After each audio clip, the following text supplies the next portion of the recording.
This is Ray Varner, class of 2010, with the Living Legacy Oral History Program, in particular the Women of Randolph-Macon Oral History Program.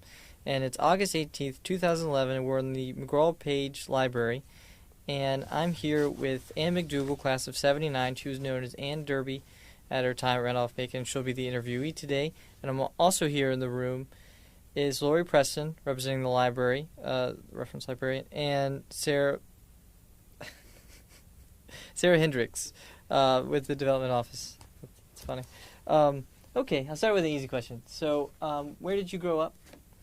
I was born in Fredericksburg, right north of here, and spent most of my childhood in and around Fredericksburg. Okay, and how did you first hear about Randolph-Macon? I don't remember because I was so young, but it's the family connection. So, who in your family has gone to Randolph-Macon? My grandfather, Luther Derby, class of 25. His brother, Edward Derby. His brother-in-law, T. Roy Jarrett. My father, Luther Derby Jr., class of 50. And 4 of his first cousins, the sons or sons-in-law of Reverend Jarrett. Oh. So my grandfather came here first, and he came to train to be a Methodist pastor. And he met his best friend, Roy Jarrett, while a student here, and they married 2 sisters from Richmond. And then my grandfather's younger brother, Edward, came here shortly after. They all 3 graduated from Randolph-Macon, went on to Union Theological Seminary, and became Methodist ministers. They all served in Virginia parishes for decades. And they sent all their sons here, and one of their daughters married a friend of her brother. So by the time I came here, there were 8 men in my family who had Randolph-Macon degrees. So it was always part of my life. We came to homecoming. We came to church here, the Methodist church here, Duncan. Mm-hmm. And it wasn't a natural for me. I didn't choose to come to Randolph-Macon in the beginning. I actually went to Mary Washington, started out there, and due to a family situation, it became necessary for me to provide my own sustenance. I had to pay my way, and Randolph-Macon made that very easy for me. So I transferred to Randolph-Macon in 1976. Okay, so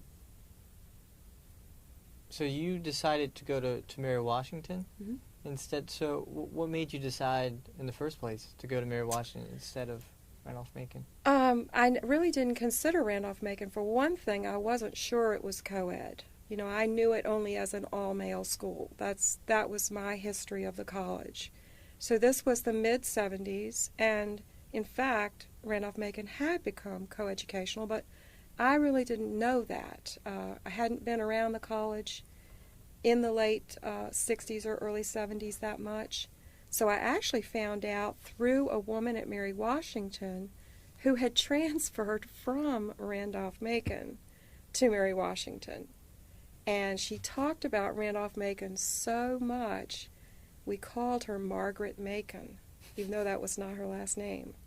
So I found out really through her that Randolph-Macon was co-ed, not just for day students, but for boarding students.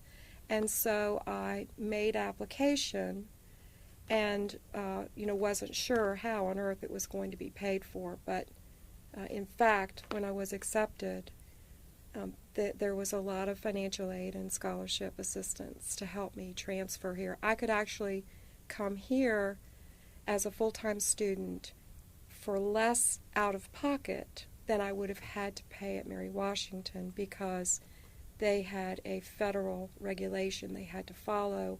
They couldn't give a certain amount of aid until you'd been an independent student for a year. Randolph-Macon was not bound by that rule. So they just said, if you want to come here, we want you to come, and we're going to make it as easy as possible for you. So it was great. It was almost like coming home, although it was a totally different place in 1976 than anything I remembered from the 50s and 60s. Yeah, so you came here as a child, I guess. That was your first memories, and I mean, you weren't exposed to college again. Probably not after about the age of 14 or 15, Yeah. except to hear about it. You know, when you're in a family where you have that many people who've gone to the same college. You always hear about the college. But, like I say, I thought it was a men's school. I really didn't know. And my family really didn't know. So once I found out, I thought, well, okay, maybe I should go there. Do you remember, so what do you remember as a child about the school? Did you make visits and everything? We did. We came for homecoming. We would come for other events. We used to come to the church here.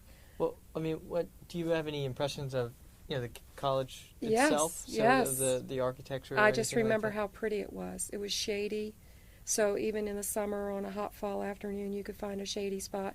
We would come to football games and things like that. Things that were outdoors. There were 4 kids in our family. We were kind of wild.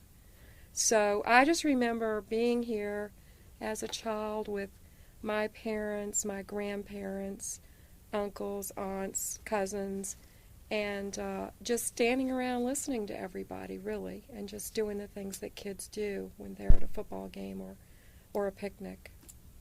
Mm-hmm. And it was a beautiful place. It was small. Of course, I knew Ashland a little bit from having living just north of here, and my grandparents lived in Richmond. So we came through Ashland all the time. But really the contact with the college did drop off in my teens and 20s, just simply because of family dynamics. But my grandmother, who lived in Richmond all of her life, she died in Richmond in 1995.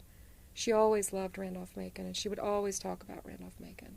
So she kind of kept it in my mind, and she loved it when I came here. She absolutely loved that. What did your dad and grandfather think of their daughter going to? They weren't sure about the whole coeducational aspect of the college. I think they were proud to have a new generation coming to Randolph-Macon, but of course their entire orientation was Randolph-Macon is a men's college. So, they probably didn't know any more than I did exactly what to expect here. And, interestingly, my dad, among all these people, was the one person who was not a student. He didn't go on to graduate school. Everyone else did. Everyone else either went to seminary or medical school. All of his cousins were doctors and dentists. And he was the one who was, let me get out of college, let me just get a job, let me work. So he never really talked about Randolph-Macon from the standpoint of academics. But you always heard of Randolph-Macon as being a very good educational choice, a school that was going to prepare students for graduate school. So, I have to really say the real reason that I came here, believe it or not, was financial. I had to pay the bills, and Randolph-Macon made it possible for me to come here and be a full-time student, take some of the pressure off me financially. I did have to work part-time as a waitress, on the weekends mainly, but, lots of students did. They even gave me a job here. I got a job in the admissions office as a student assistant. I stuffed envelopes and gave tours. And, I was allowed to work up to 10 hours a week, and I was paid. And that is the money that, would cover me to go to the dentist if I had to go to the dentist, or, buy textbooks, buy toothpaste.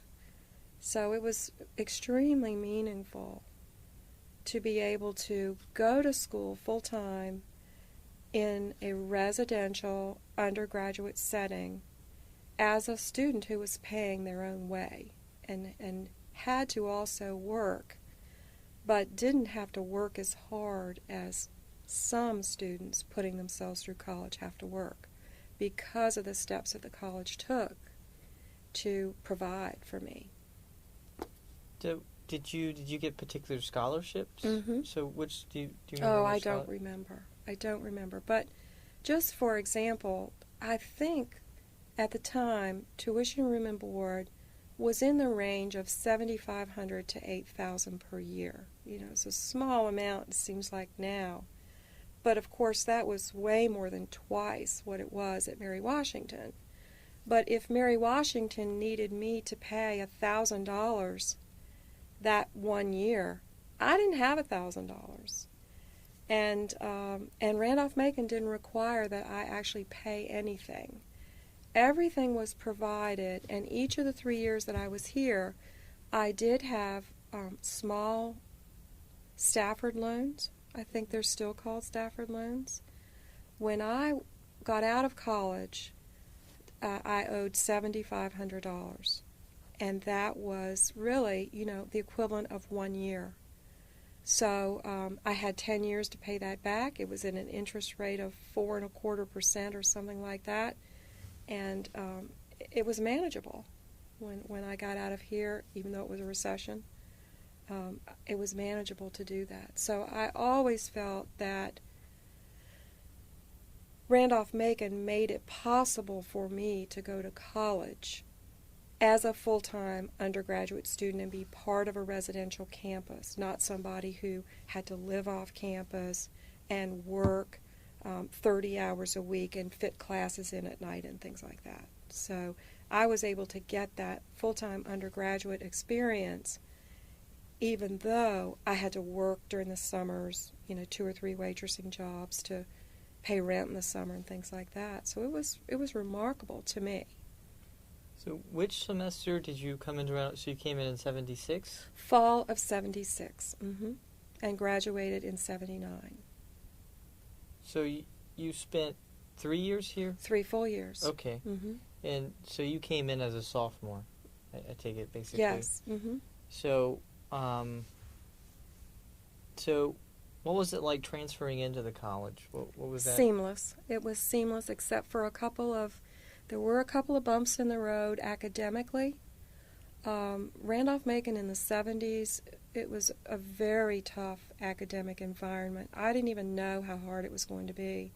I was a very good student at Mary Washington. I had a 3.9 when I transferred in, and that hadn't been all that hard to get. When I got here, it was the combination of a social environment that was very relaxed and a lot of activity, a lot of parties, you know, more guys on campus than girls. You had that whole culture, and then you had these very, very difficult academic settings.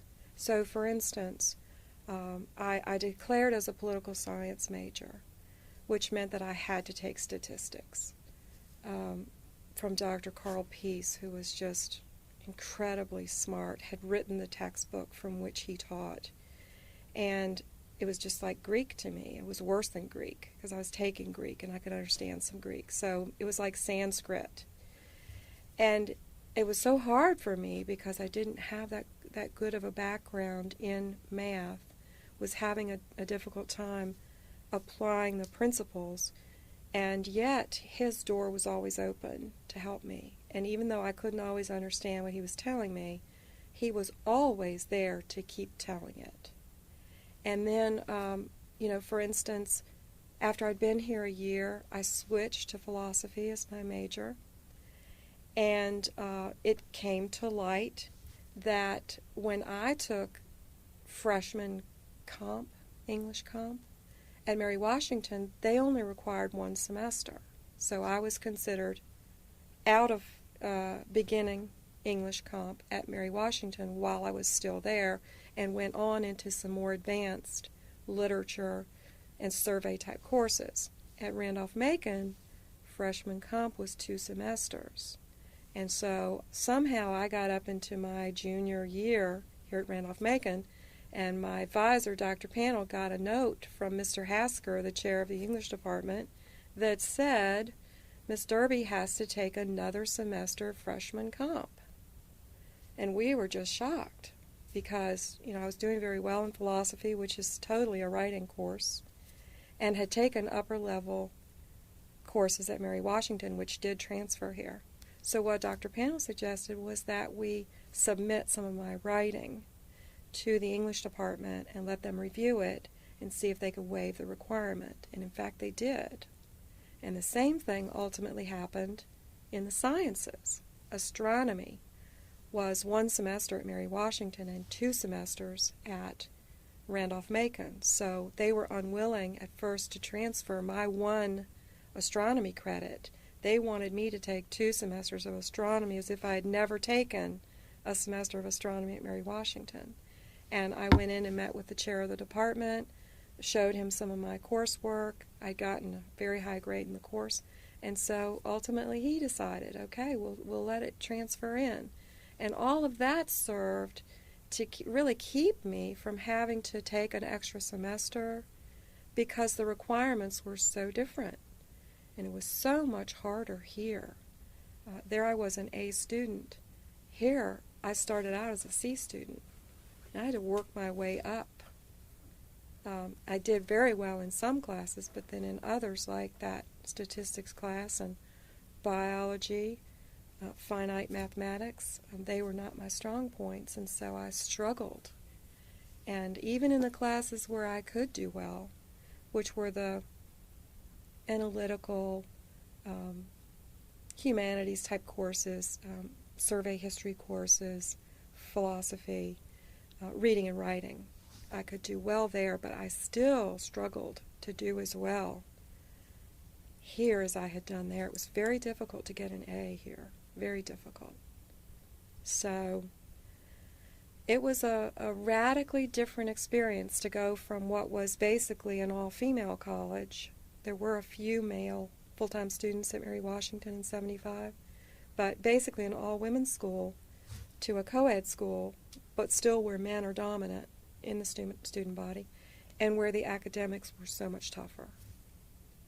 So it was not an easy transition, but there were things in place that helped make the transition. It was the small class sizes, the personal attention from faculty that enabled me to traverse those kind of rocky paths. Did you live with another transfer student, or did you live with a student that had already been here? My roommate, first year, Mary Branch Middle, was a sophomore. So I came into a floor that had mostly sophomores and juniors on it. And so it was the social adjustment was pretty easy, because students are very much the same, wherever you go. Freshmen and sophomores especially are very much the same. So it was very easy to make friends here, extremely easy, but it had also been easy at Mary Washington. The difference was that you had this very active social life here, because you had men and women both in the same small place all the time. So in effect, there was always a party if you wanted to find one. Mm-hmm. And you didn't have to look very hard. We sometimes found you. Well, maybe too often. Maybe too often they did find me. And that didn't help in the academic department either, because here you have this double whammy of you're used to being able to get your out-of-class work done in an hour or an hour and a half a night. And here, in order to not be a C student, you're going to have to spend more along the order of 3 or 4 hours a night in preparation for the next day's classes or working on your papers or preparing for exams. It was so much more difficult. So you were tempted always away from studying. And yet, if you were a serious student and you wanted to try to do well, you had to commit a fair amount of your time to studying. So how much time did you spend socializing?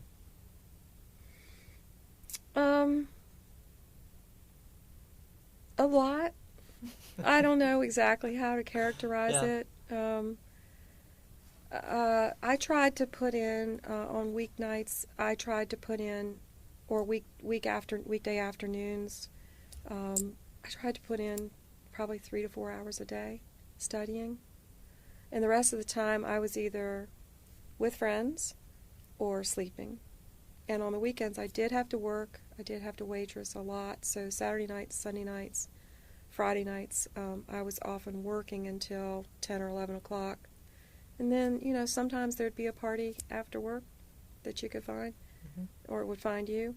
Sometimes there wouldn't, and you would get a little more sleep. But it was hard to be in an environment where there was so much that you could do that was fun, and yet you really did have to pay attention to the books in order to not feel inadequate in the classroom. So what were the things that you would do? Where were the parties? Fraternities, Okay. almost always. If there were guys. Now there were some co-ed floors or floors of a dorm that were co-ed, like a floor of men and a floor of women. I think security here and the rules here were very lax at that time.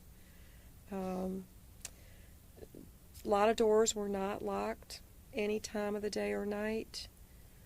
Even doors that would tend to be locked or were supposed to be locked would be propped open almost all the time. We had RAs, but we didn't have... Dean Hall came here, I think, in 1977, so my second year. And I was actually an RA that year and also in 79. And she was, as I recall, a new and energetic person trying to give us some training about rules and regulations and safety and security. And she was kind of falling on deaf ears, but we as RAs we knew we had a responsibility to do a certain amount to try to be sure that students would be safe and secure. But honestly, we just didn't seem to have some of the social problems that kids have today. I mean, we had a very permissive environment, and yet, it was just rare for anybody to really just be knee-walking drunk or just crazed on drugs, or, I just don't remember much in the way of physical assaults and that type of thing.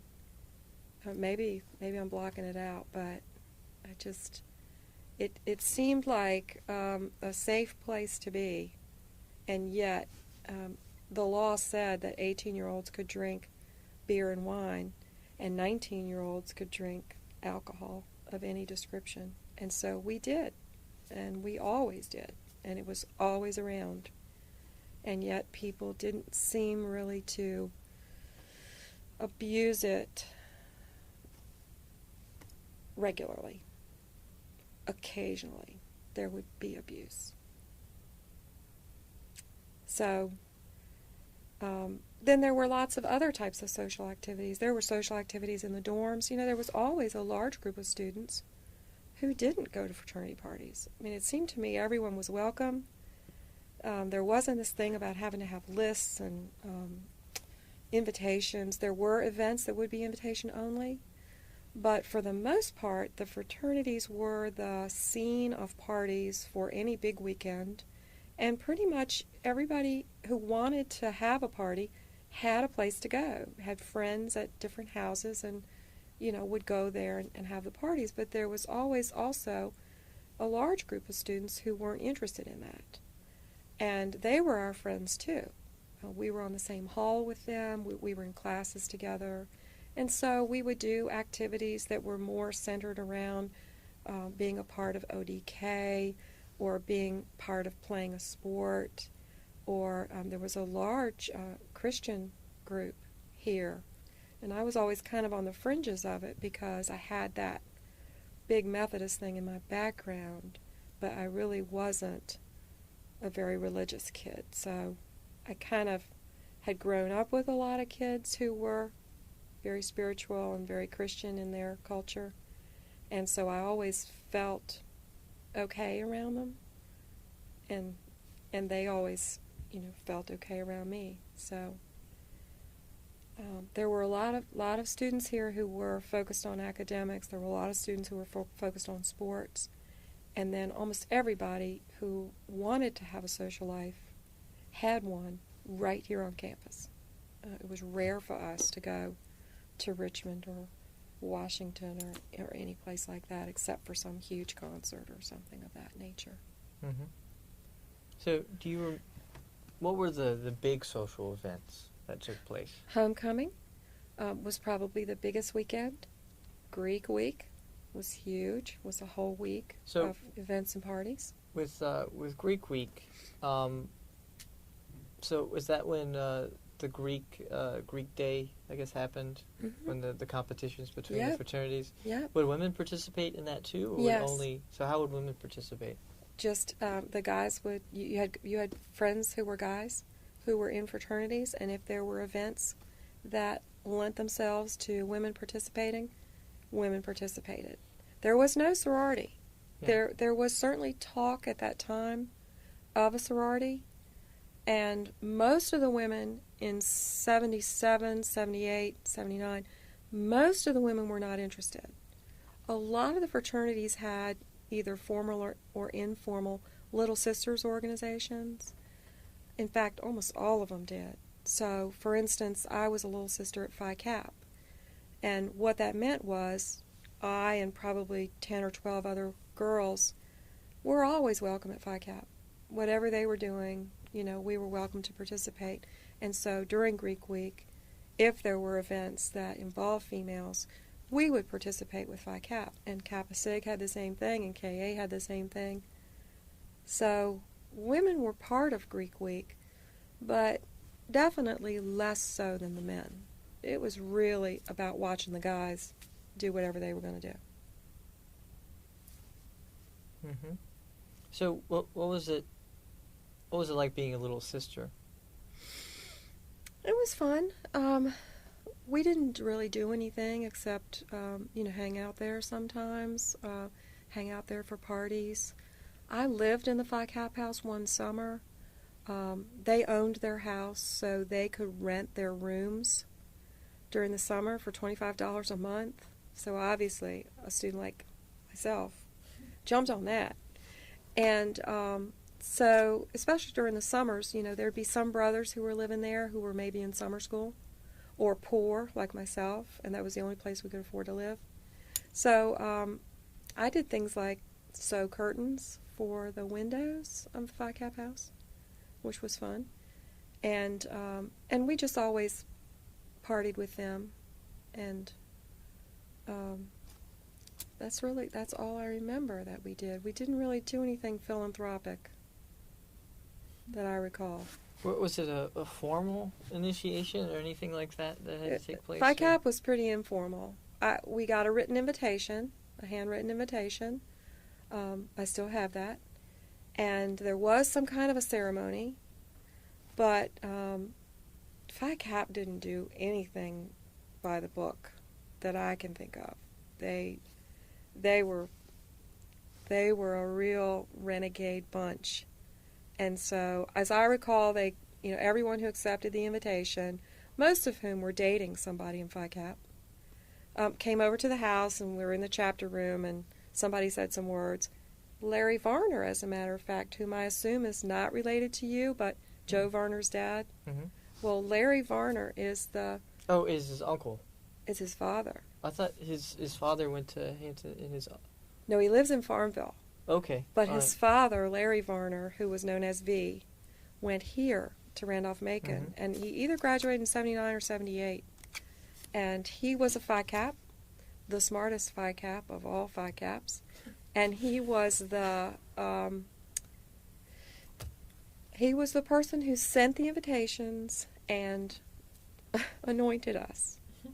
But that was it. There was nothing. There was no pledging or anything like that. It was just a fun little thing. We paid some dues. They might have needed some money, and maybe we paid $10 in dues a semester or something like that. Helped them out a little bit. And you spent time at other fraternities too, yes. Right? It wasn't just... Oh, yes. Phi Delt had a huge Christmas party every year, which was a fancy dress. And you had to be invited specifically by a particular Phi Delt. And so I was invited to that 2 years, I think 78 and 79 or 77 and 78. That was very fun. Of course, KA had this big thing called Old South. I was never invited to that. I did have a lot of friends who were KAs, but I really didn't hang out at KA, and I never dated a KA, or at least not officially. So I never went to Old South, but I think all the fraternities, there must have been 10 of them here at the time. All those houses along College Avenue were fraternity houses, like they are today. Some are the same name, some are other names. But all of the houses had like a signature event. SAE had a pig roast. You know, you would always be invited to that, you know, because you'd always have 4 or 5 friends who were SAEs. So, you know, the fraternities had different cultures. One was very academically oriented. I never invited to anything there. There were a bunch of science guys. So, and they're not here anymore. That was AE Pi, as I recall. But it was a very open fraternity culture. I don't remember people, you know, when there was a big party or big party weekend, probably 7 or 8 fraternities would have big parties, and everybody had a place to go. Everybody who wanted to go had a place to go. I don't remember people being excluded from things like that at all. Mm-hmm. Do you remember what the food was like when you were here on campus? I do. It's funny you would ask that. It was not great, but it was not bad. I certainly didn't have any trouble eating the food here. It certainly wasn't, we didn't have the kind of choices that the kids have today. In fact, I go to Estes to eat dinner with my husband a lot. I like Estes. I think the food's terrific. It was nothing like that. But, you know, we had our highlights every Sunday at noon. It wouldn't be like a brunch, but it would be a really special lunch. It would be roast beef and mashed potatoes, or these great big double burgers that were like Big Macs. And so a lot of people went to the dining hall for Sunday, midday. The rest of the time, it was really just, adequate basic food that, you know, seemed to me was nicely prepared and, you know, nicely served.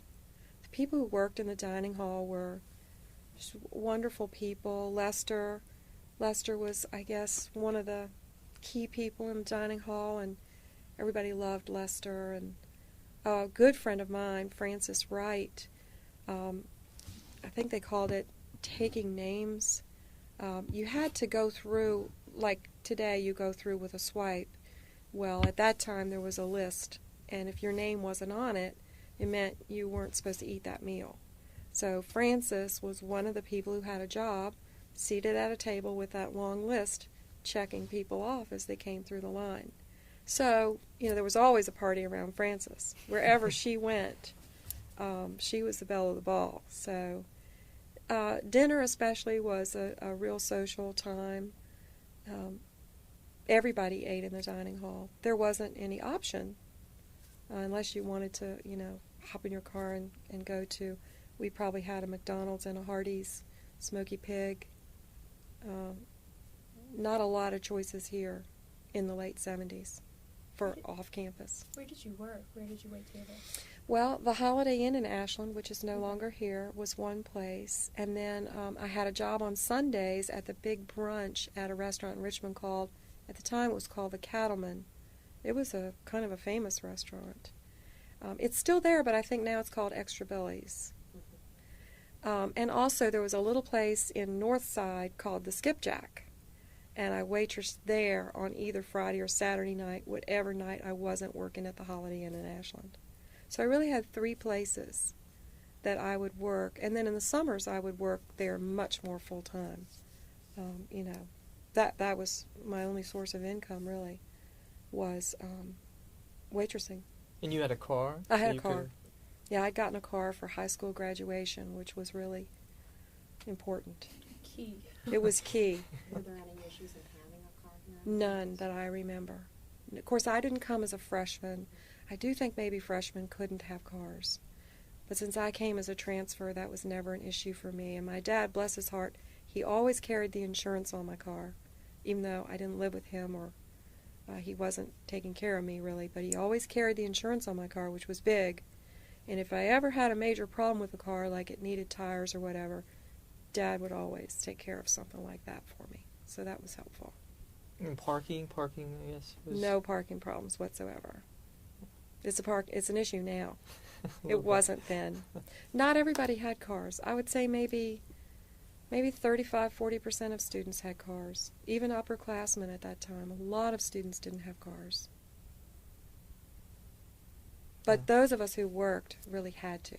I mean, there wasn't any type of mass transportation that came out here. So if you were going to work and put yourself through school, you had to have a vehicle. Mm-hmm. So who were your closest friends? Were they the little sisters or the others, or were? They were good friends, but really my closest friends were a girl that I met on the first day when I was moving in to Mary Branch Middle. Her name was Pat Goding. She's now Pat Davis. She lives here in Hanover County. She's still a good friend of mine. I kept getting locked out. A door kept closing and locking. And I kept having to knock on it, and she would always come and open that door to let me in so I could move more stuff in.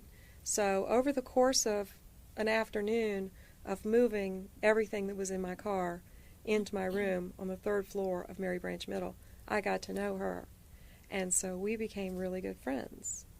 And then through her, I met Frances Wright, who was in her class. They were both a year ahead of me. They finished in 78. So Frances became a really good friend. But my best friend was Megan Mathias, who we were RAs together in Conrad on the 1st floor. I had one end and she had the other. And we were both philosophy majors, which, as I recall, there were only 6 of us in our class of 79. 6 or 7, I mean a very small number of people majored in philosophy. And so Megan and I had almost every class together. And we lived on opposite ends of the same floor of the same dorm, so we just became almost like sisters. And believe it or not, we still are extremely close. And she's coming back to homecoming this year.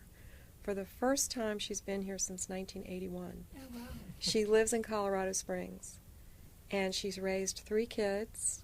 And I've been out there to see her. I haven't seen her in 14 years, but we email weekly, and it's just like that attachment that we formed here, it just never broke, no matter how far away. She lived in Germany for years. She married a Randolph-Macon grad who was a year behind us. He went into the Air Force and became a fighter pilot.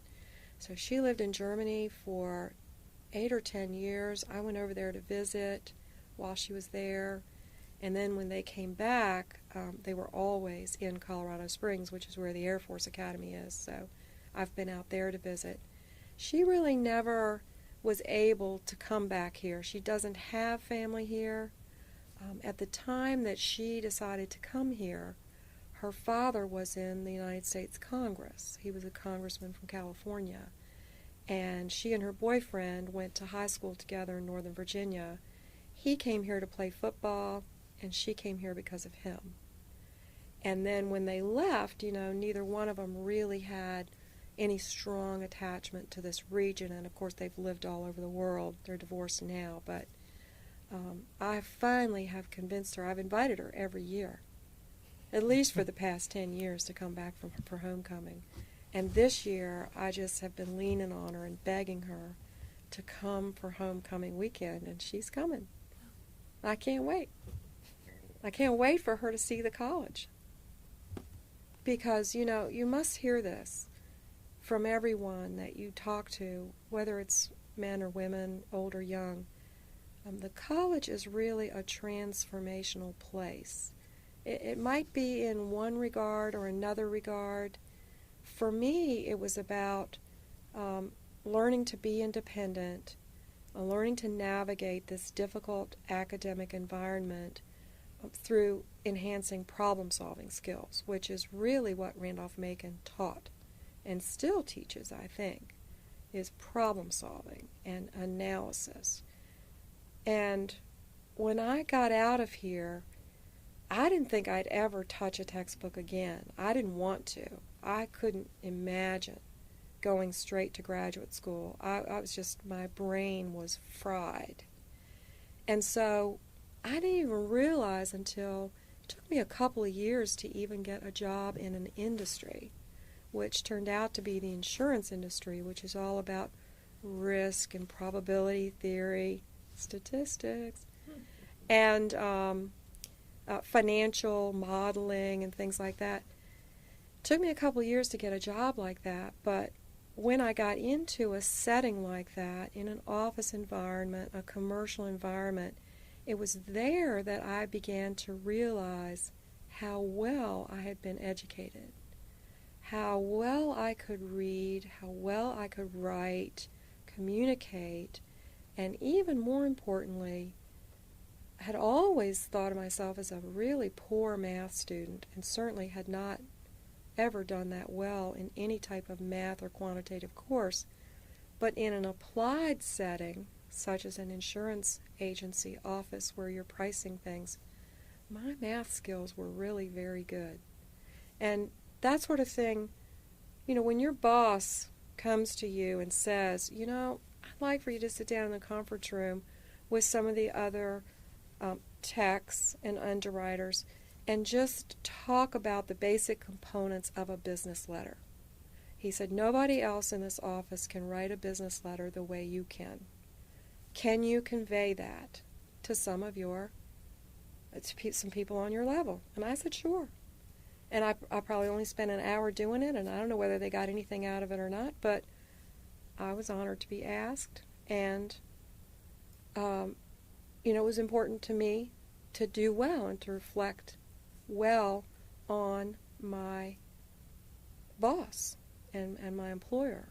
And then even, finally, after about 8 or 10 years of just slugging it out in the insurance industry and, trying to rise to the top, but only having an undergrad degree, I realized, I'm probably going to have to get some more education.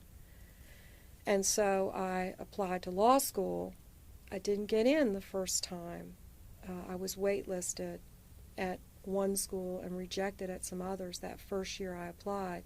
So I went to VCU for a year and was just taking some history courses and economics and things, thinking, well, maybe I'll teach. Maybe I'll flesh out this bachelor's and get into this, get a teaching certificate and teach history or sociology or something like that.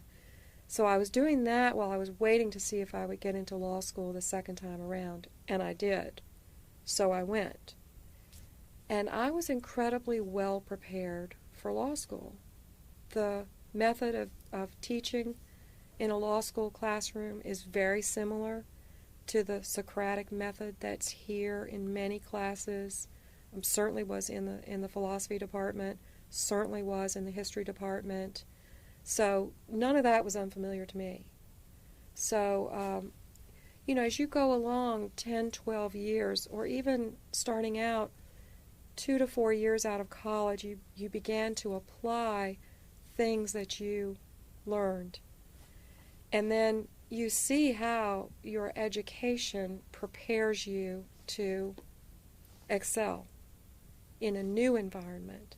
And you can't help but give the credit where the credit is due. Not every school produces graduates that can do as well in graduate school as Randolph-Macon did, at least for myself and many of my friends who went to graduate school.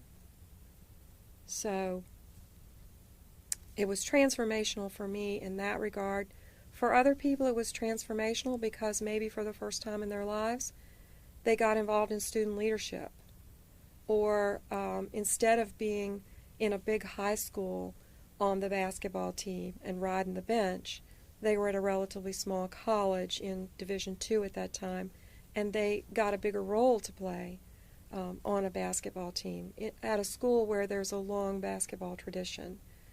So it's important to note for people that there's a long tradition here of taking students who have potential and really making them into something bigger even than they thought they could be.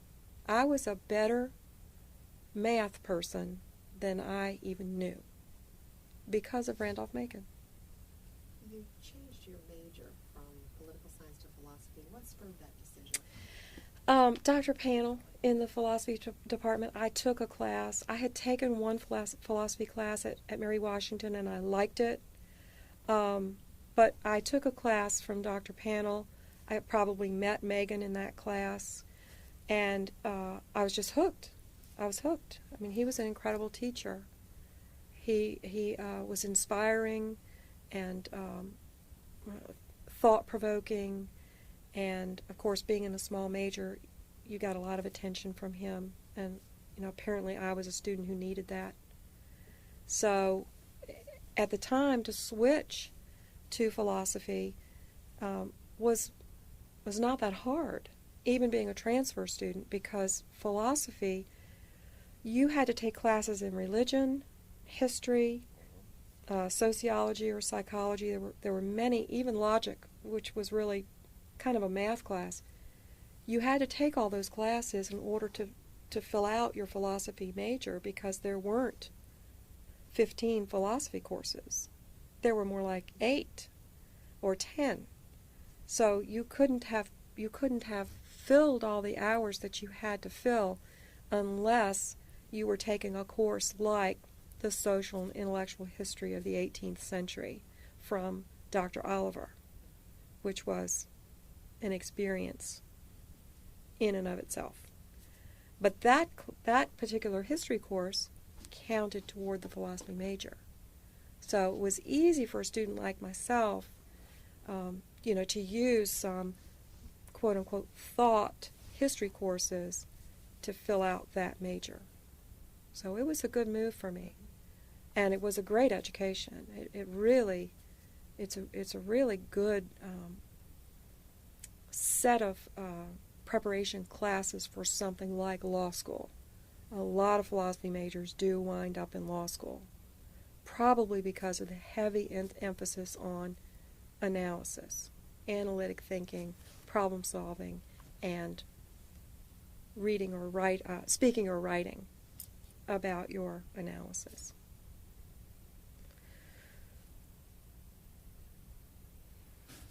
It's a little bit back off topic, but you said you were an RA? Mm-hmm. What made you be an RA? I wanted a single room. I got it. Yeah. That's pretty much what it was. Like I say, Dean Hall came here in 1977. Bless her heart. She looks exactly the same today as she did then. She has not changed a bit. And she was just radically different from the year before, when there really hadn't been anybody focusing on women students almost exclusively, and there hadn't really been anybody dedicated to training RAs. And that was one of her responsibilities. And we were somewhat resistant to being trained to do anything. But she kept at us, and, it was rough. We didn't like having to go to sessions and sit and listen and apply. But she got us to conform to some extent. It certainly wasn't the level of training and responsibility that it is today. I mean, I know this because I'm on the Student Affairs Committee of the board. I chair that committee, and I see what RAs do now, and mentor RAs and orientation leaders. I see the responsibility that these young people take on, and it is way, way in excess of anything that I did as an RA. Way more.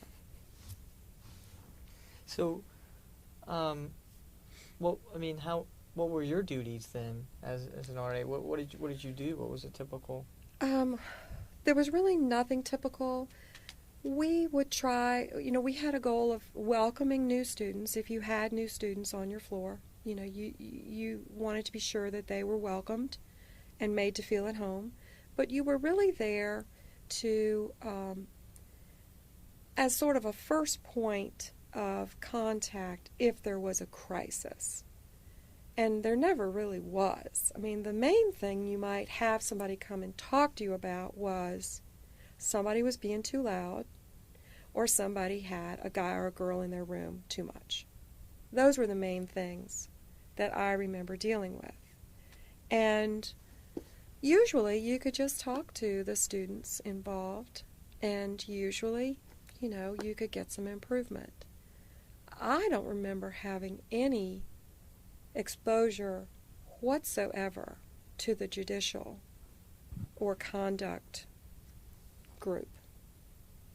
As I recall, that group at the time really didn't deal with anything except cheating, academic cheating. That's all I remember. That did happen here. It wasn't that common, but it did happen here, and the judicial board dealt with that.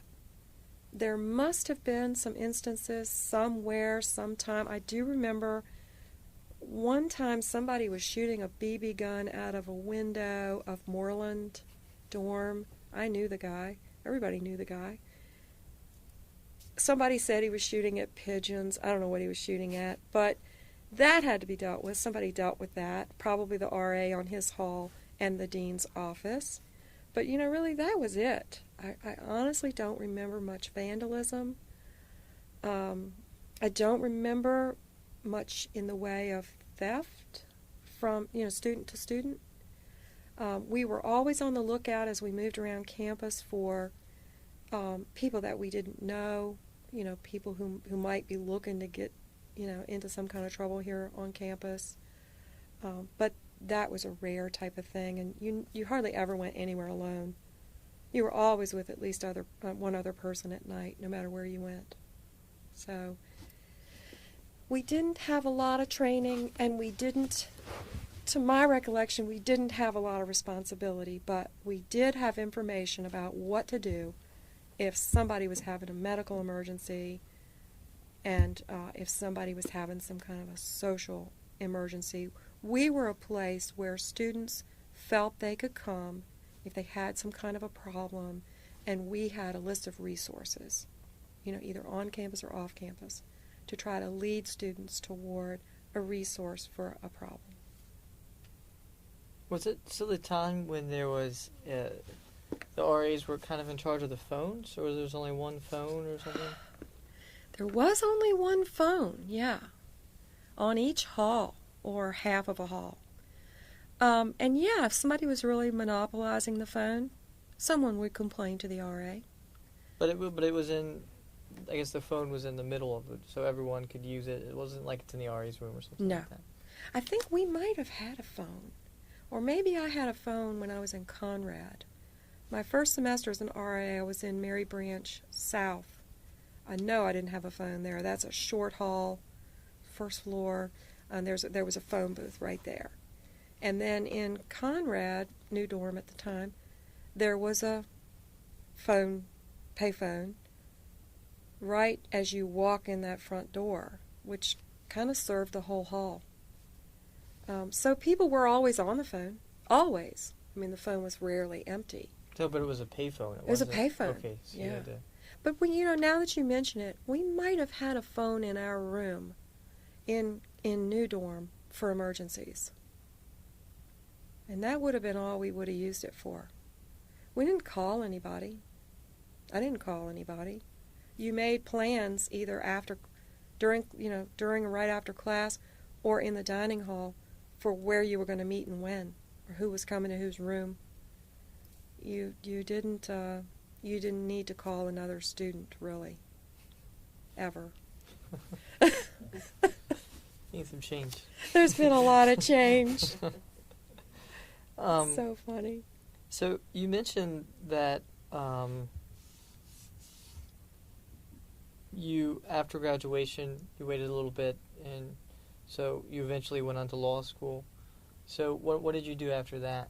After law school? Yeah, or Uh, where did you go to law school? I guess went to we didn't- University of Richmond, Okay.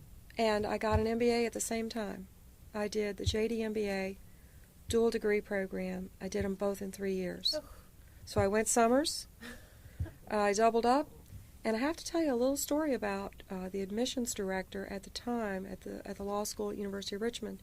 She actually told me in the course of a conversation that they always gave applicants from Randolph-Macon an extra look, no matter what, the GPA was or the score was, because she said to me, she looked right at me and she said, Randolph-Macon teaches students how to read and write. She said, we know when they come here, they're going to make it. So, even if your LSAT was a little bit low, it just gave me the impression that you were going to get a little extra glance at the University of Richmond Law School because they had trained a lot of Macon people, and they were close by, and they knew Randolph-Macon, and they knew what Randolph-Macon did. Law school was nothing like college. Students were cutthroat, overly competitive. I'd been out for 10 years, so I was quote-unquote an older student, and there were a lot of older students in my class. And, we kind of banded together to kind of create a buffer, from these young people from the class of 1989 or 90 who were just crazed with the competitive thing. And, by then everybody had a cell phone, a lot of people had laptops, and so it was a radically different environment. And I never formed the kind of attachment to University of Richmond that I formed here. I don't see them. Of course, it was graduate school versus undergraduate, but I just don't see them as being the same type of school at all. And to me, this is far preferable, especially at the undergrad level. So after that, I actually went back to work in the insurance industry from which I had come, but at a much better job, at a much higher salary, with a title. It really is true that to get ahead in business, in a large industry like insurance, you're going to have a hard time if you are limited to a bachelor's degree. You've got to go get at least one or two other credentials. And so I did well in that. I did that from 93 to the year 2000, at which point I just completely burned out on that and took a year off and then went into private practice, which is what I still do. Right here in Ashland, which is convenient. What type of law do you specialize in? Mostly estate, trust work, small business, corporate transactions. Our practice in that whole arena has really fallen off in the past 3 to 4 years because all the federal laws and regulations have changed so much that a lot of people who used to need what I do don't need it. So my practice has diminished from basically a 40-hour week to more like a 25-hour week or 20-hour week, which is okay. I do a lot of volunteer work, so that keeps me busy as well. That's good. So, how have you stayed in contact with the college since you graduated? Well, for 5 years I didn't talk to anybody, but somebody, I think it must have been Susan Donovan, called me and asked me to chair the 5th year reunion committee. Mm-hmm. That was the year I was getting married. The reunion was in October. I got married in November. That cured me for a while of doing anything like that. So it was probably, I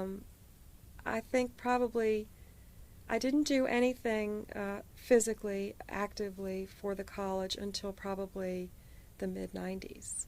And then I just, did a little volunteer work and was asked to join the Board of Associates, did that, liked that, and then shortly was asked to join the Board of Trustees, which was in May of 2000. So I've done that ever since. But the one thing that I did always try to do in good times and in bad times was make a gift to the college. Because if anybody knew the value of a gift to this type of institution, it was myself. If the college hadn't invested in me with the resources that it has from its donors, I would not be who I am. I would not be where I am. So I always felt a responsibility. I think the first year I was out, I think I didn't even have a job for 6 months, or I was bartending or something, and I think I missed that first year. But I've made a gift every year since then. So that was a commitment that I felt even as a young grad, and that I've always tried to communicate to other grads, whether they be friends of mine or just people that I come into contact with, that you can't just leave here and expect what's here to continue without your help. You have to try to chip in and help to whatever degree you can. I think we're getting better at that. I hope. Yeah, all the numbers say we are. Yeah, we had a good year. It was a terrific year. Record-breaking year. So I love the college. The college is like a family to me. There are people here like Barclay in the bookstore, and before her, Catherine Stevens, who was the Barclay of her day, Ira Andrews, Catherine Hull. There are people here that I may not see them for weeks, but I always know when I see them that I'm welcome, and they're interested in me. I'm interested in them. They are part of a much extended family that I have. And then working with students these last 10 or 12 years through the board, getting to know young people as they come through here has just been a real gift. Because there are some great kids who come here. How have you worked with students? So Chairing the Student Affairs Committee of the Okay. board. So we Yeah. have lunch with students at every meeting. I've not really worked directly in their activities, but I'm at almost every athletic event: football, basketball, baseball, volleyball. I try tennis. I'm going to try now that we have nice courts. So, eating in the dining hall. I've tried to help some students network.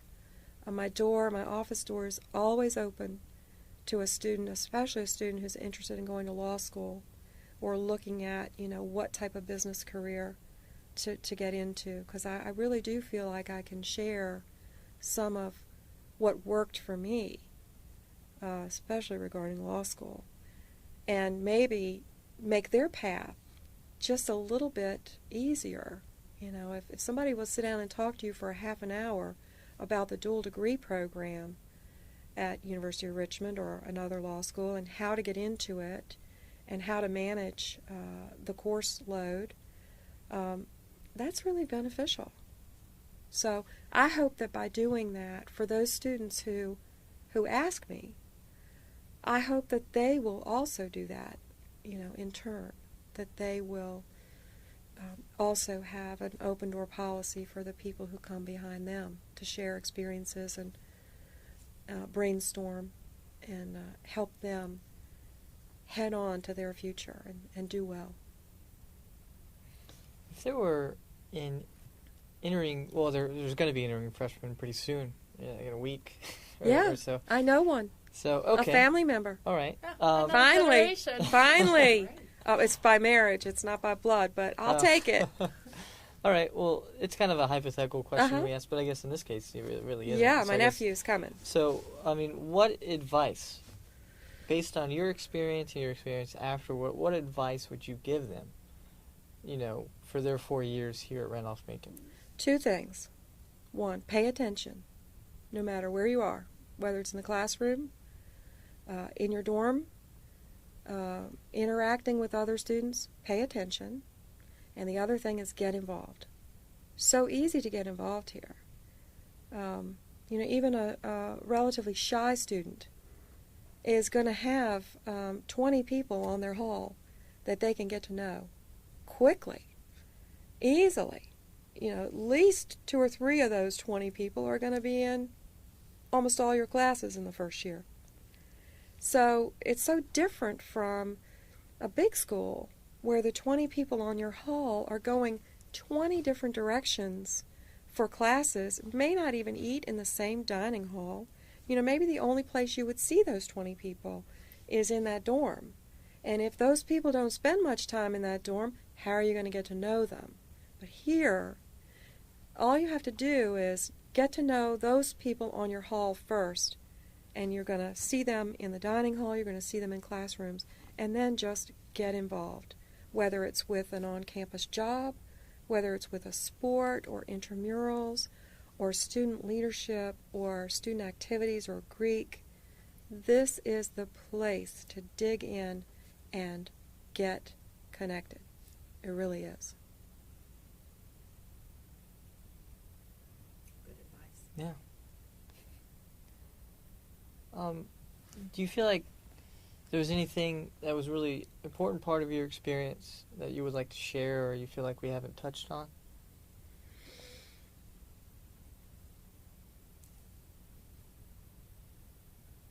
I think we touched on just about everything. I feel like I've just been talking nonstop for over an hour. I hope that I conveyed, you know, what a great experience I had here, even though when I left here I never wanted to look at a textbook again. Seriously. And it took a long time for me to want to do that. But every time I did something new, whether it was a job in an office for the first time or whether it was graduate school, I succeeded, and I could track my success in large part to experiences that I had here on this campus. So, you know, how do you not love a place like that? It's not just about the people. It's not just about the small class sizes. It's not just about good academics. It's not just about a beautiful small town residential college campus. It's not just about great athletics programs. It's all of those things. All of those things combine to provide students with what I think is a first-class college experience. Right. Well, thanks for your time. You're welcome. Thank you. Thank you. Those were great questions. You did a great job. Yes.